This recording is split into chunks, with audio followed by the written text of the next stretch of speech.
तो उनका कहना था उसमें बैठकर सोनिया गांधी कांग्रेस पार्टी चला रही हैं, लेकिन अंत में वो कांग्रेस की राजनीतिक विरासत प्रियंका गांधी को सौंप देंगी। हालांकि ऐसा हुआ नहीं।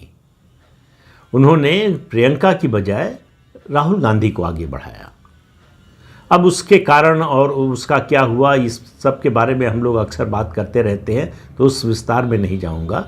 लेकिन एक बात उन्होंने जो सवाल उठाया कि भारत में वंशवादी राजनीति कोई बड़ा मुद्दा क्यों नहीं बन पाई, तो उन्होंने कहा कि नेहरू के समय से ही ये स्पष्ट होने लगा था कि वो अपनी राजनीतिक विरासत इंदिरा गांधी को सौंपना चाहते हैं। हालांकि नेहरू इससे लगातार इनकार करते रहे और ये चर्चा ज़्यादा शुरू हुई एक अमेरिकी टेलीविज़न चैनल के एक पत्रकार की किताब से। पत्रकार था वेलेस हैंगन और इसकी किताब थी हु आफ्टर नेहरू। उसमें ये इशारा किया गया कि इंदिरा गांधी उनकी वारिस हो सकती है।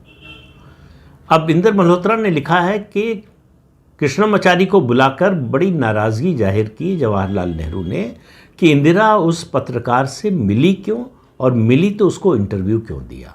तो उस पत्रकार ने लिखा है, जब ये सवाल पूछा गया हु आफ्टर नेहरू, तो इंदिरा गांधी के बारे में लिखा है कि कोई भी राजनेता या कोई भी सार्वजनिक जीवन में जो व्यक्ति है, इतना आग्रही होकर किसी बात से इनकार करे और उस पर कोई विश्वास न करे, ऐसा इंदिरा गांधी का बयान था।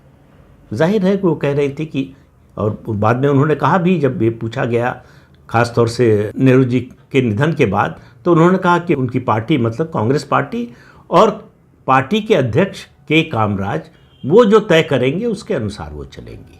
अब उस मुद्दे पर लौट आते हैं कि वंशवाद की राजनीति मुद्दा क्यों नहीं बनी, यानी इसका विरोध क्यों नहीं हुआ। तो उनका मानना है कि सबसे बड़ा कारण यह है कि इंदिरा गांधी नेहरू के निधन के तुरंत बाद प्रधानमंत्री नहीं बनी। उनके निधन के बाद लाल बहादुर शास्त्री प्रधानमंत्री बने और 18 महीने तक वो प्रधानमंत्री रहे।